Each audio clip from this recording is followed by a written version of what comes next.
Baruch Hashem. Maseches Bava Kama daf kuftet zayin amud beis. We are in the second two dots. Tono bonon sfina. Yeah, sfina shoysa maleches bayam dishus lo nishmas of imoyri Menachem ben Akiva. Rusbas shalom sobas Moshe. So is the Kenya Akiva ben Yitzchok. Nerfuas Yehudis bas Rivka Leah bas Tomo. Norman Crow. We spoke yesterday about how do people have to divide in case of sakana, in case when you want to avoid danger, or in case when you chas v'shalom face danger. What do you do? How do you divide the money of ransom? How do you divide the money that you have to give Khalila robbers who come and attack you? Does it go by money? Does it go by nefashos? That was the question. And we said that if people go together in a caravan and they've been attacked, usually it's for money. And if it's money, it's money. So they have to divide according to the money. And the people who have more money have to give more. People who have less money have to give less, even if they have more people. Because really the robbers are there for the money more than for the life. However, if they now there's a machlokes rishonim. What I told you yesterday is what most rishonim say, the Rambam and many others. If before the trip they have to pay a security guard, they have to pay a tour guide that would secure them and make sure that they don't face danger, then they have to take into account both money and nefashos, because every possible danger is there to be avoided. Tonu Rabbanon. There's a boat that's sailing in the sea. It says like it's walking in the sea. Obviously means that it's sailing in the sea. Came a big wave, and nachshol is a big wave came in order, and that nachshol wants to drown the ship, to sink. The ship's going to sink. So now we want to make sure that the boat is not as heavy.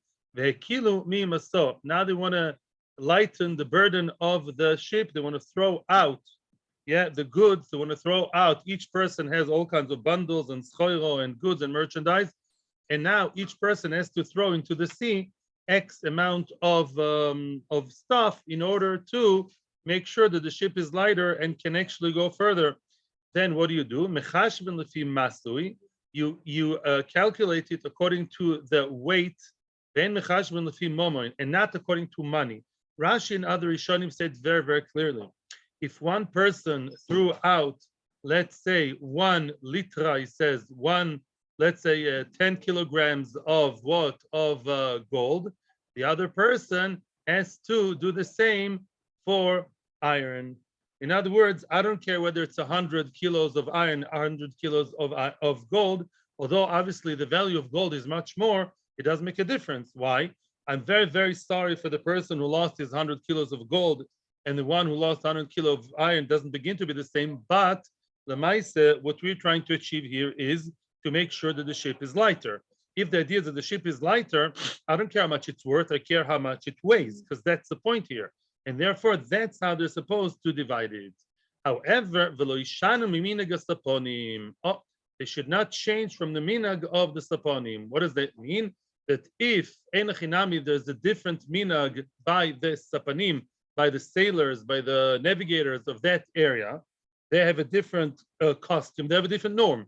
Those people decided that they have actually a minhag, they have an established custom to always throw out lefi the value and not the weight, then you do that.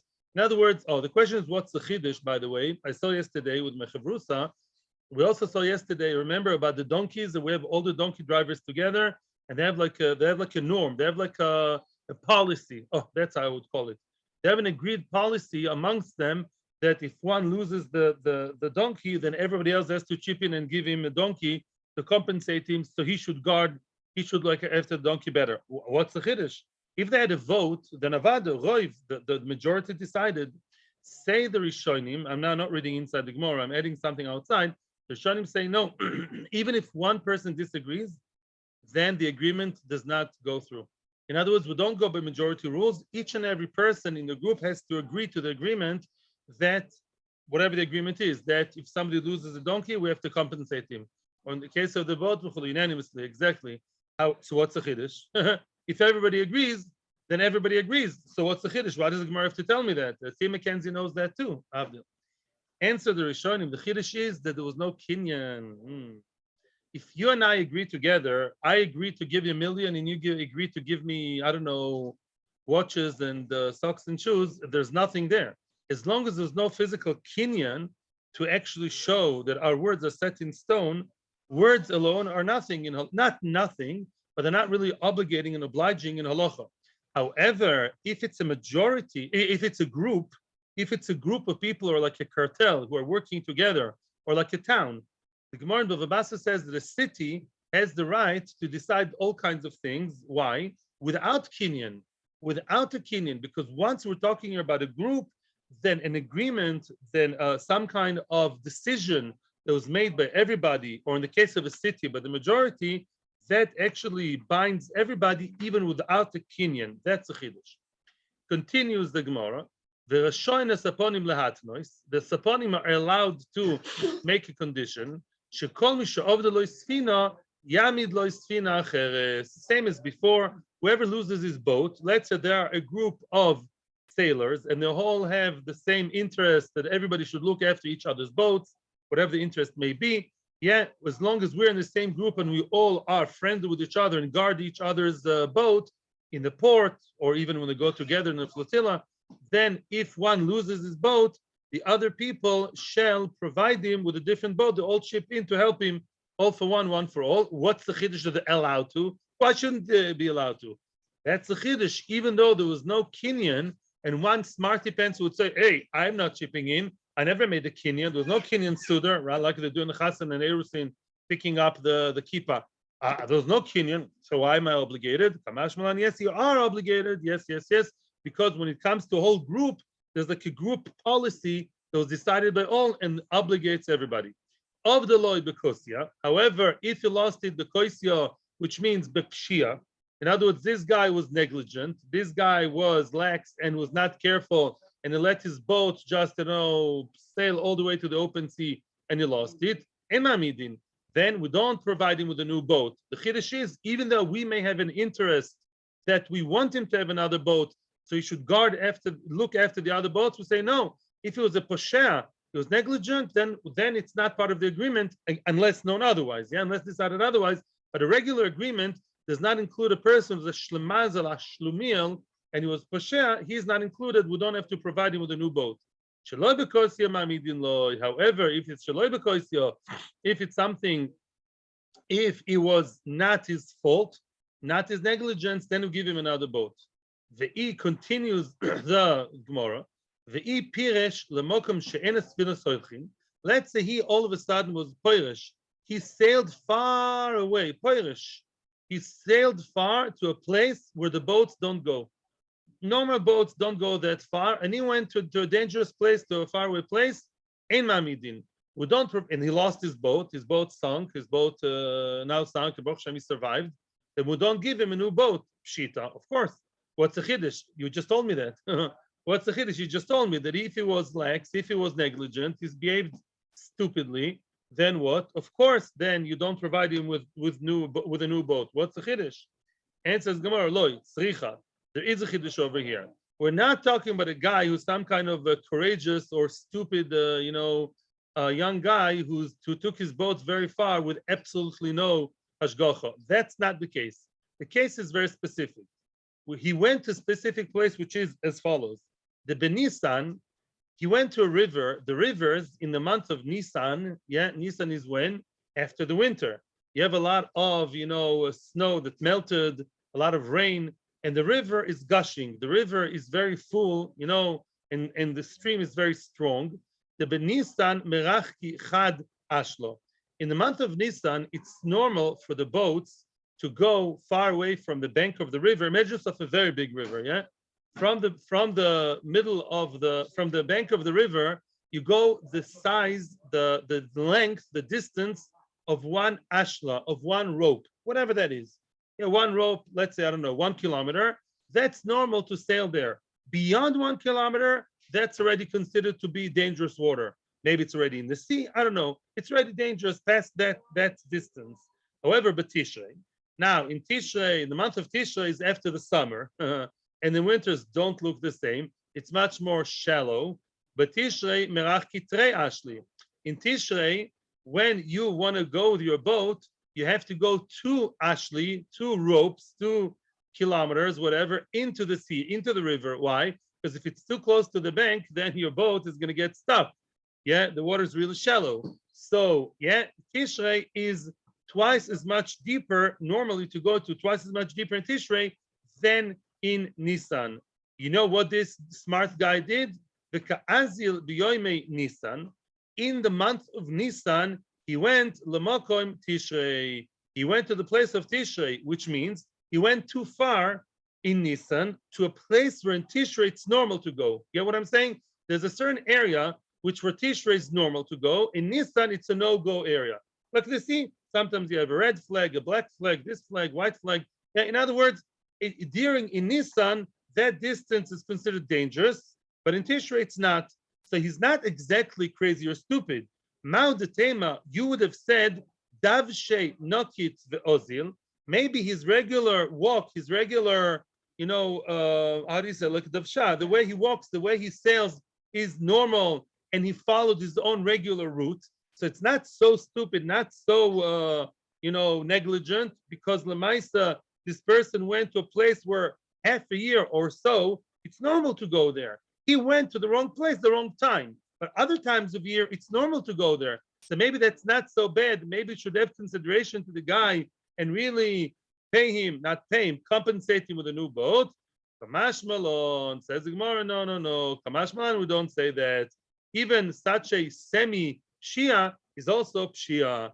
And if he right now in the month of Nisan shouldn't have gone that far, because in Nisan, the middle of the river, the middle of whatever, is really gushing. Says Rashi, Yam Godol, and v'chozok, Godol v'chozok, it's big and strong. So in Nisan, it's dangerous.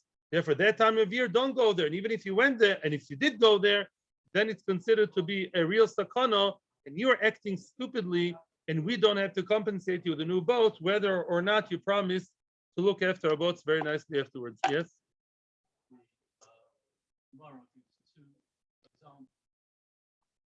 I'll just say what Ellen asked before. Your question was, why do we have to mention both donkeys and ships? It's the same story by both. And the answer is no. By both, we have a new piece of information, a new chidush, and that is the story of the guy who is acting half dangerously. He goes with his ship to a place where half a year it's considered to be safe, and the other half year it's considered to be unsafe. One would say, well, this is not so crazy and so stupid and dangerous because everybody goes there sometime during the year. So maybe just like, he's spaced out and he's used to going there anyways. Kamash Malan, we do view that as pshi and we don't give him a new boat. And that story did not exist by donkey. Very nice. You're saying very good. Here we have a very gishmaki case, and we're going to have 3 answers how to explain that case. There was a shayora that was walking in the desert. The Amud guys, the guys, all of a sudden, some soldiers of the enemy or bandits or highwaymen, whatever you want to call them, they came. The tofa, what does it mean tofa? It means that they started looting. They took their stuff. Yeah, they're in the middle of taking their shoes and socks and taking their donkeys and taking their computers, taking their water, taking whatever. The Amud echad mehen vehitzil. Wow. One of the people, let's say there were 4 or 5 people in the caravan. One of them is superhero. Apparently, we never knew that. He knows karate, jiu-jitsu. He has a gun. What a hero. Wow. He saved the goods and got them back to the object, the stuff, the property. He managed to retrieve and save it and salvage it from the bandits. The question is now, who owns it? Who owns the stuff? Says the Brisa, there are 2 cases.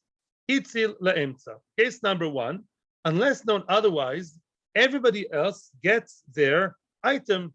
If they took Reuven's computer, now the one who saved them is called Binyamin. Binyamin, the hero, superhero, he came, wow, what a guy. Now, Reuven had a computer, and Shimon had $1,000, and Levi had shoes. Each one gets what he originally owned. And Binyamin, the saver, does not get anything except for his own stuff. He has to give it back to the original owner. he saved their money. The money goes back to them. Makes sense to you? Very good. The im Omar, very nice. However, continues the Brisa. The im Omar, ni atzil atzmi.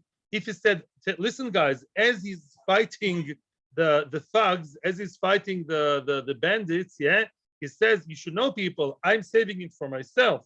Then he gets it all for himself, and he gets the computers and the socks and shoes. He gets it all for himself. Now, before we continue to the question, and Ellen is right, the question is like this.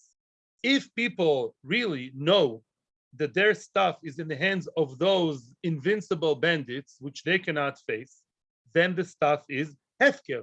If it's called hefker, then of course, if you saved something from hefker after yiush, then it's yours. That's by Shavas Aveda also. If I find something down the street, I have to give the wallet back to the owner. But if I found something in a gushing river, the person for sure was yiush, or I managed to take it from the Russian army somehow. Of course, the person was yiush. Then it's mine because it was yiush/mafkir. And therefore, now the Gemara is asking the following question, and that question will follow us, and we'll have to explain it in three different ways. Echidami, what's the story? Idi yochol, which is yichoilin. Idi yicholin lehatzil. If those bandits are not so strong, and the Reuven, Shimon, and Levi can also save the money, can also fight them and salvage the money, because those bandits are a bunch of bored teenagers, and Reuven and Shimon and Levi can very easily fight them and get the money back. Then the Seifa, what did we say in the Seifa? If he said it's all for me, then it's all for him. Mapitom. If we're not miyash, then you just, says Rashi, you're downright gazlan, you're a thief.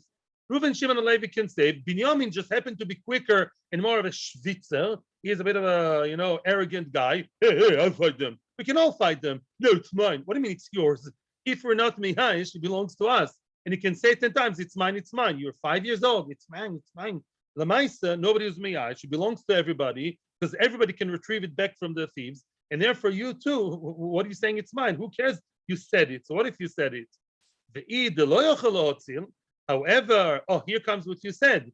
If we say that it's real yiush, if we say that those bandits are real strong guys with big muscles and big guns, and there's no way this bunch of regular people can actually fight against them, they're miyash, then even in the first case, where he did not say anything, it should also be his. Why? Because he saved it from hefker. If you salvaged it, you saved it from hefker, then what? Of course, it belongs to you. With nothing to do with what you said. You get the question. The question is, the Brisa said, if he didn't say anything, it belongs to everybody.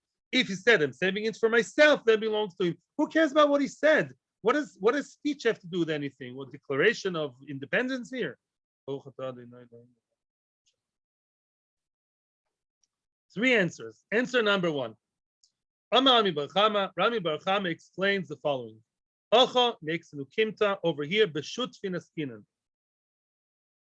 We're talking about shutfin askinan. We are talking here, let's say, about two people, just to make it simpler. Reuven and Shimon. Yeah, let's say Reuven and Shimon are shutfin. Shimon is the courageous guy, the valiant guy, and Shimon now was walking with Reuven in the desert. Between the two of them, they have, let's say, $10,000 worth of schoira.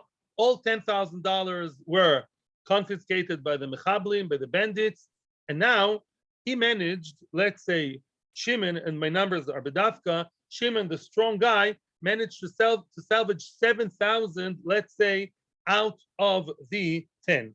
So then what? We're talking about partners. In this case, in such a case, shutaf choylek shelo ledas chaveroi. Shimon, as he was running and fighting the bandits successfully, he right away there and then said, I'm breaking the partnership. I'm breaking the partnership. And regardless of yiush or not yiush, in such dire circumstances, a person may break a partnership without asking the other party. Without asking the other person, he can break the partnership. Shimon can say, I'm opting out. I'm breaking our partnership of 10 years. And therefore what? So now, conceptually, he could do that. I'm not saying he always did it, But halachically, usually you can break partnership without asking the other guy. Over here, in such a circumstance where what? Where anyway the stuff is going to go to get lost, I can break the partnership. Now, Omar, if he actually said, he mouthed it and he said, I'm breaking the partnership, colleague, then he actually is now breaking the partnership. And even if you're not miyash, even if Reuven is not miyash, Reuven is the one watching in the side. Even if Reuven is not miyash, Lemaisa Shimon has the right to break the partnership. What does it mean? You know what it means they broke the partnership? It means that let's say they're 10,000, okay, between them, 5 and 5. Now he said, I'm breaking the partnership. So now what's going to be? Out of the 7,000, the one who saved for himself Shimon, the strong guy, will get 5. And the other one will get 2. Why? I broke the partnership. So Mimela, I'm saving for myself all my 50%, which became my 100%, and you get the rest. Loy Omar, if he did not say anything, loy polig. If he was quiet and nobody said anything, then says Rashi, it's very normal for a partner to really work for his other partner too. They are partners, they're moister nefesh for each other, they're good partners. And if he did not say anything, then they did not divide the partnership. And then out of the 7,000, who would get how much? He would get 3,500 and he will get 3,500. Why? Because then it's really half-half and the rest goes kaput. That's the chiddush. That's the story. In other words, it's not about yiush or not yiush, it's about breaking or not breaking partnership in those dire circumstances. Okay, Rove Omar says Rove, Hocho bepoyalin askinan. Rove says we are talking here in poyalin, similar to what we said before. We're talking here about a worker. What does a worker mean? Let's say those people, Reuven, Shimon, and Levi, were in the midbar, and Binyamin was their poyal. Poyal is a kedei laborer.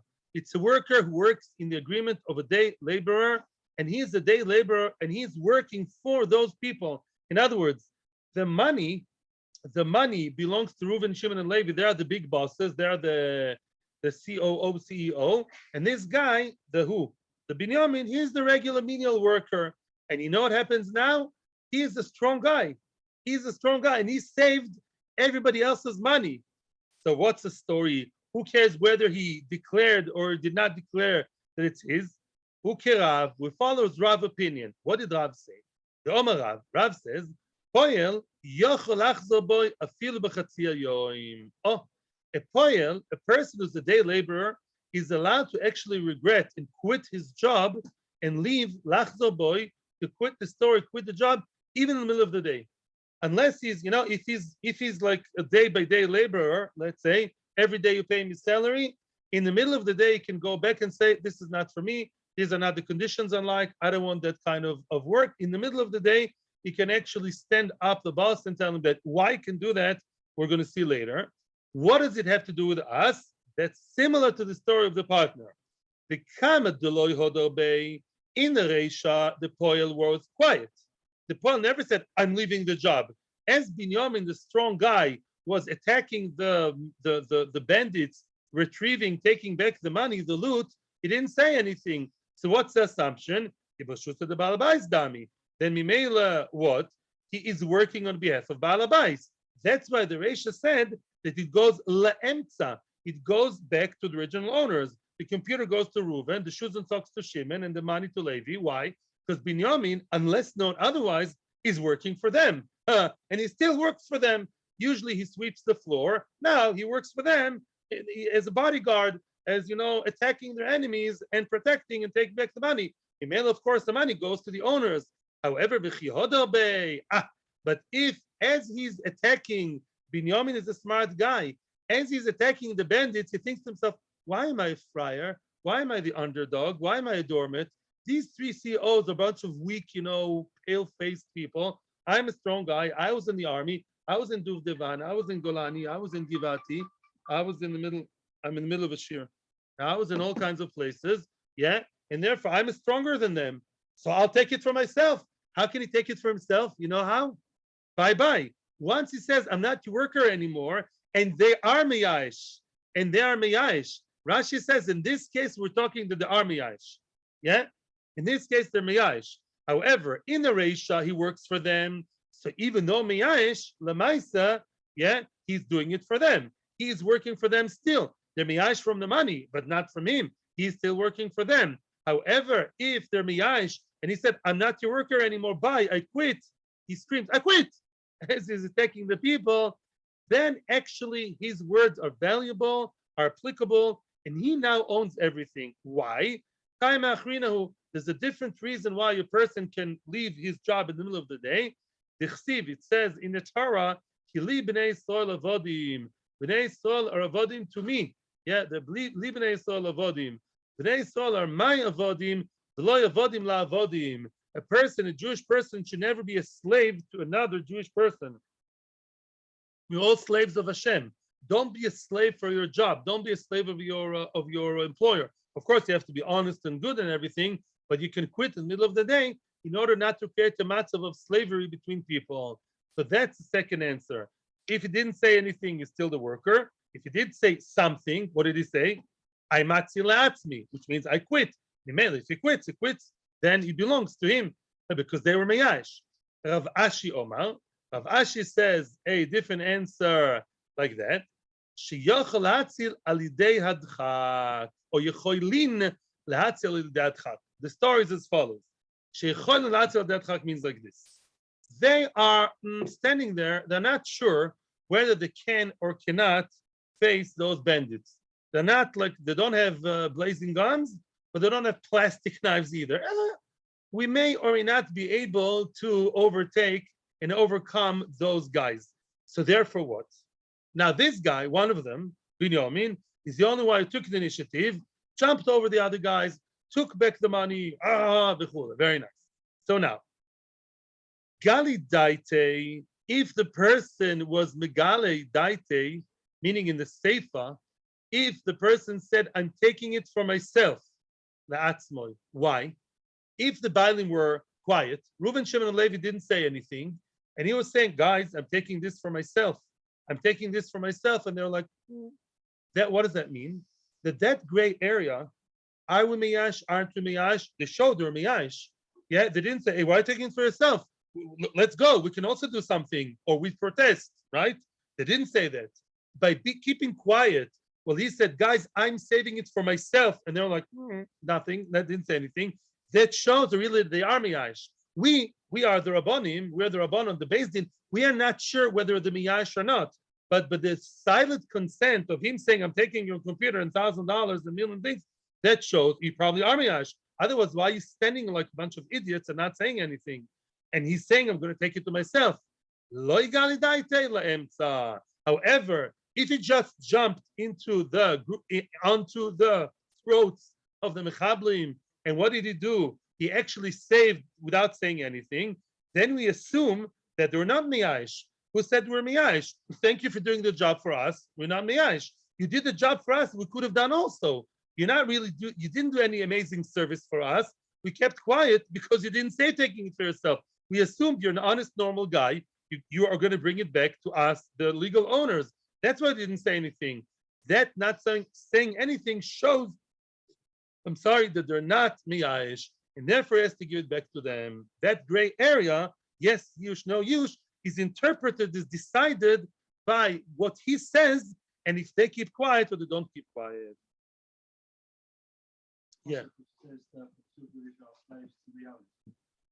There's the holy Mishnah. That Mishnah and the ensuing Gemara are going to talk about one thing, and that is stealing land, stealing a piece of land. So before we continue, before we start the Mishnah, let's just have a small introduction is in place, and that is a person who steals a piece of land. What does that mean? We all know that a land cannot travel from place to place. Usually, mountains don't move from one place to the other, except for maybe by Edom, this is Parsha. Usually, they don't move. So what does it mean stealing the land? He's squatted illegally, either scared the person off, or the person was away, and he just sat inside. Either he's lying to him, or he's being violent, whatever the case may be. A person stole a piece of land, he confiscated a piece of land belonging to his friend, and now he behaves as if it's his. So he's a goizel karka. However, before we continue, there is a concept which says, "Ein gzeila b'kalkois." Karka ein nigzeles, for whichever reason we'll see later, not only because the karka cannot move, also halachically, a karka cannot actually be called stolen. And you guys, you all know very well now about Gzela and Gneva. What does it mean that it's not nignav? Whatever happens to the land while it's under the hands, in the untrustworthy hands of the Gazlan, it's as if it's still in the hands of the real owner. It's as if it's by him, which has all kinds of ramifications, which we're going to see later on. For example, I'll tell you, let's say there's something, let the Mishnah talk. Let the Mishnah talk. The idea is it's ki'ilu still in the first hands. And therefore, says the Mishnah. The Mishnah will give better examples than me, that's for sure. A goizel stole the mechaveru. A person stole a field from his friend. He behaves as if it's his. He's lying. V'natlua mesikin. And all of a sudden, people, all kinds of robbers or mafia or people, government people, they took it from who? From the Gazlan. Then what? Again, Reuben is the owner. Shimon is the thief. And now it was taken by the Italian mafia and the Russian mafia. Oh, nobody can fight them. Nobody can fight them. Then they stand in Beis Din. Reuben and Shimon are now in Beis Din. Reuben screaming his head off on Shimon, who took his land, and then his land, Reuben's, now held by Shimon, was taken by the very dangerous Russian mafia, and that's a black hole. That's a dead end. Nobody dares to start with them, not even the judge, not even the Dayan. Says the Mishnah, there are two cases, actually three, we'll see later. Imakas Medina, if it's a Makas Medina, which means if the Russian mafia took all the fields in the area, that mafia, those bandits, those bad people, they raided and they took all the houses and all the fields in town, which means it's Makas Medina, like Makat Medina, we say it in Hebrew. It's a state issue. It's a statewide issue. It wasn't just this particular land. Omer Loi says Shimon the Gazlan to Reuven the owner, Areshel Chalafanecha, your field is here. Your field is right here. It's owned by the Russian mafia. It says in the front door, russianmafia.co.ru. So what? It wasn't my problem. Had I not stole it, they would also have taken it. And the proof is they took everybody else's, right? It wasn't a particular thing to do with me. It was all over the place. The fact that I held it and I was home when they came and not you, so what? It's nothing intrinsic to do with me. What does it mean? I don't owe you anything. In simple words, I owe you zero. Bye. Adios. Says the Seifa.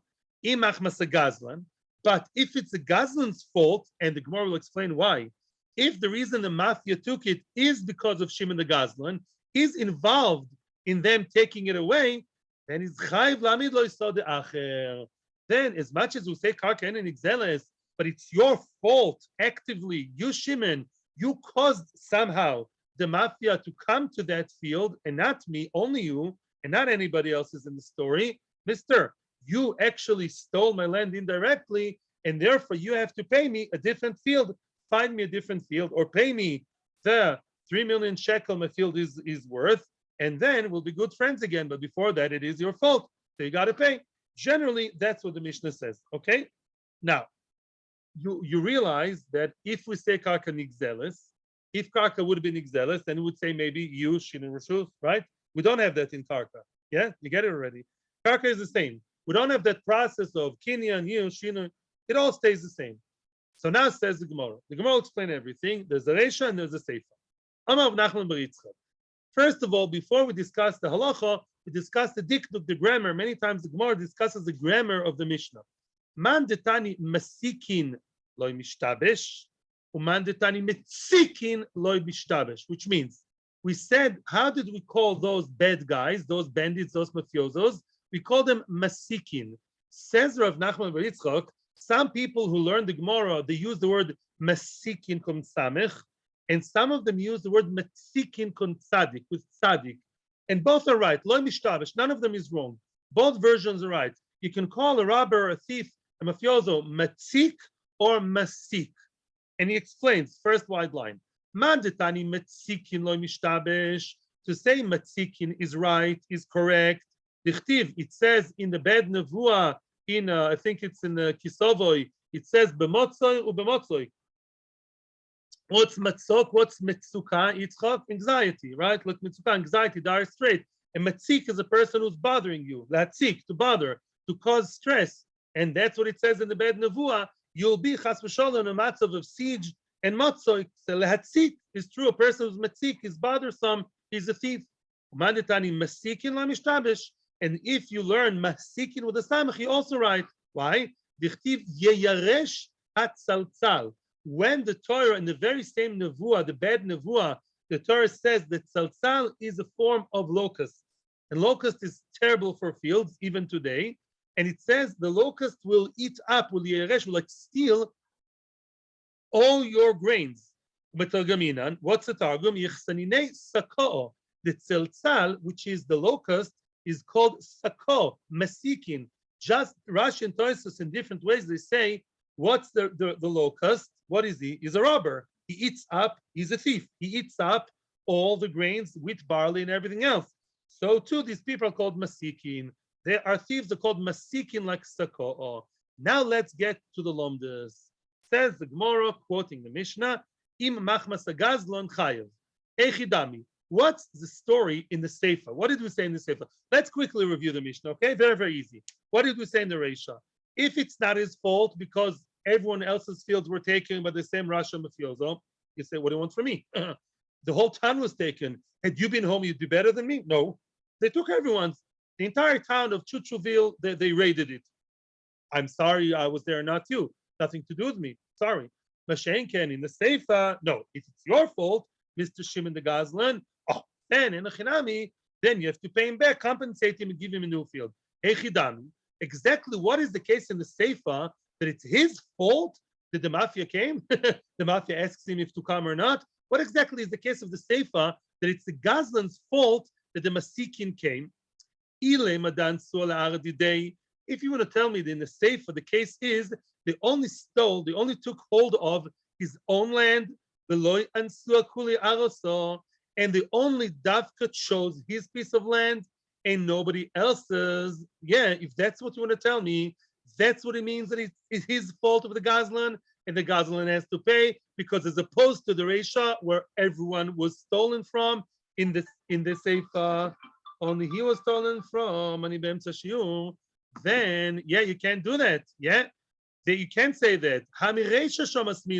We already know that. Yeah, sorry, did not steal everybody else's fields. That kind of scenario, that kind of story, that we can already derive and be medaik from the Reisha. What did the Reisha say? Im makas medina, loy, punto, comma. You have to put the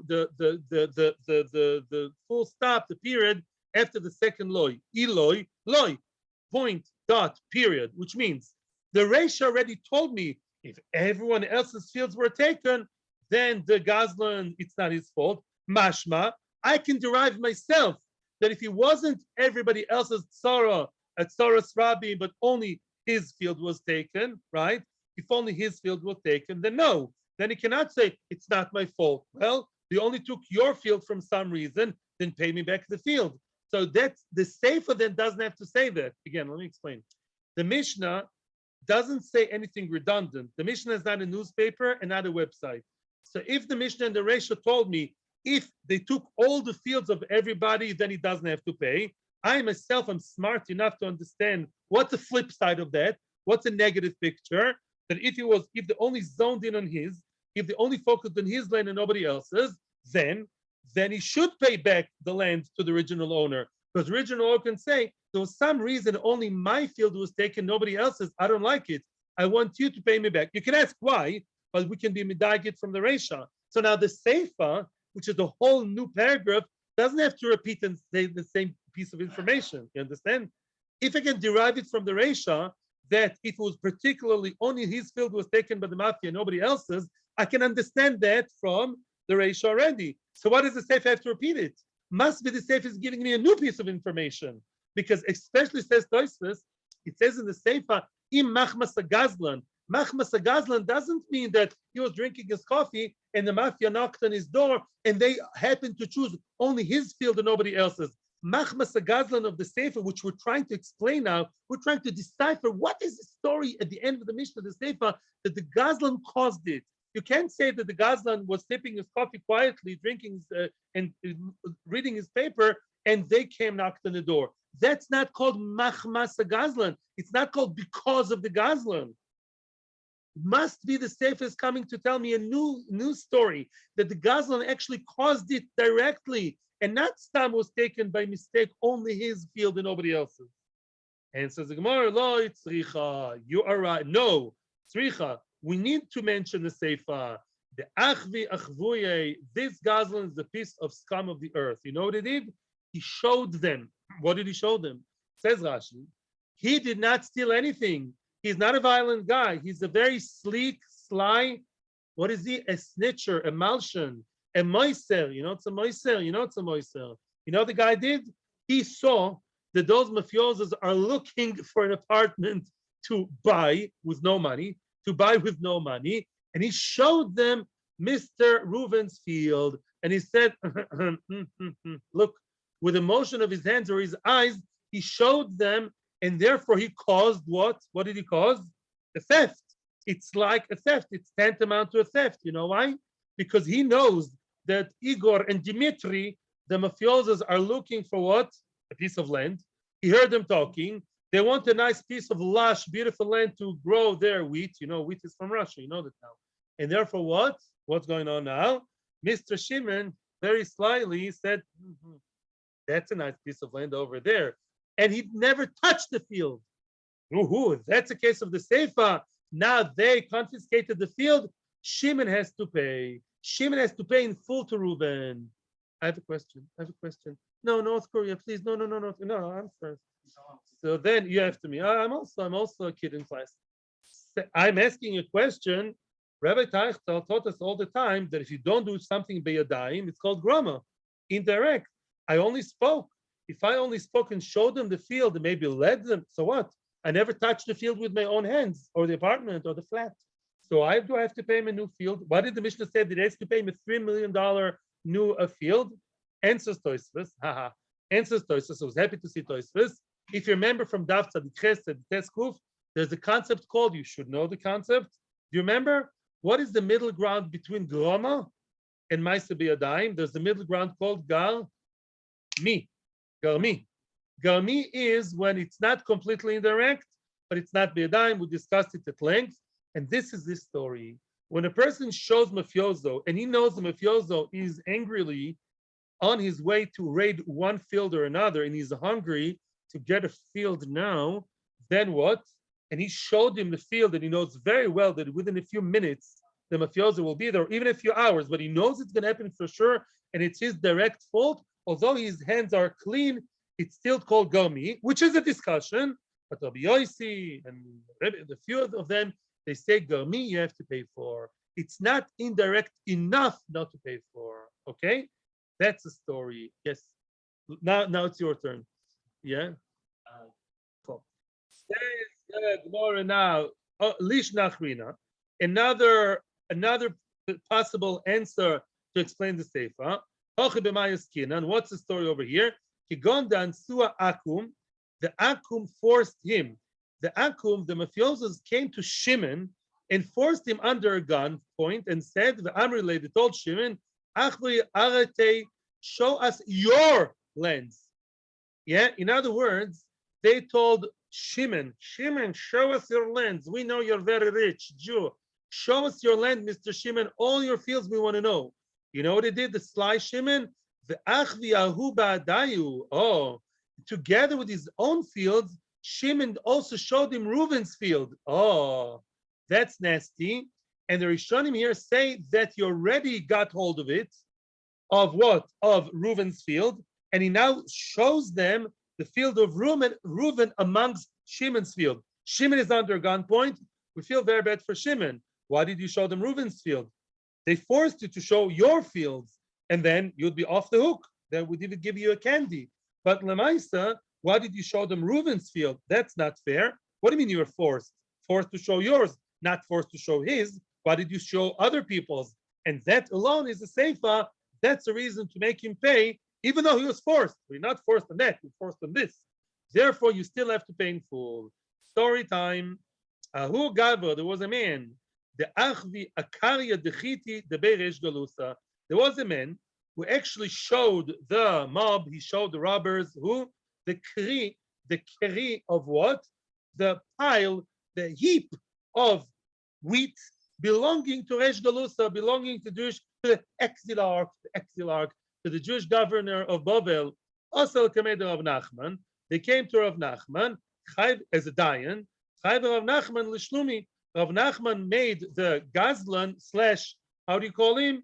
The sly Gazlan, the indirect Gazlan. The Gazlan says, I didn't touch it. I only showed them. I only showed them Efiozos were the nice heap of wheat. I didn't do anything. Says Rav Nachman, no, honey guy, no. You have to actually pay. Yosef, now the question is, why is that? He has to pay, but the question is really, why does he have to pay? Now we're going to see. We said Gomi. Good, but let's see what the Gemara has to say. Yosef Rav Yosef, Achoyre de Ravuna Barchia. This is now describing now what happened during that scene, right? Rav Nachman was a poisek. Rav Nachman was a big man. Rav Nachman was a Rosh Hashiva, I think, and is definitely a dayan. Rav Nachman was a dayan and also a teacher. As Rav Nachman ruled his ruling that the moiser has to pay, you know how the Besmedrash was set up? Yosef Rav Yosef Achoyre de Ravuna Barchia. Rav Yosef was sitting behind Ravuna Barchia, like Jeff is behind Yitzchok, more or less. Yosef Ravuna Barchia kamed Rav Nachman. And Ravuna Barchia was facing the teacher, Rav Nachman. Here, Rav Nachman is the teacher, and he faces Ravuna Barchia first row, and second row is Rav Yosef. Omel Ravuna Barchia Rav Nachman. Ravuna Barchia is now asking Rav Nachman, who is the dayan, the poisek, the Rebbe, the big man, is asking him about his own ruling. Dina or knoso?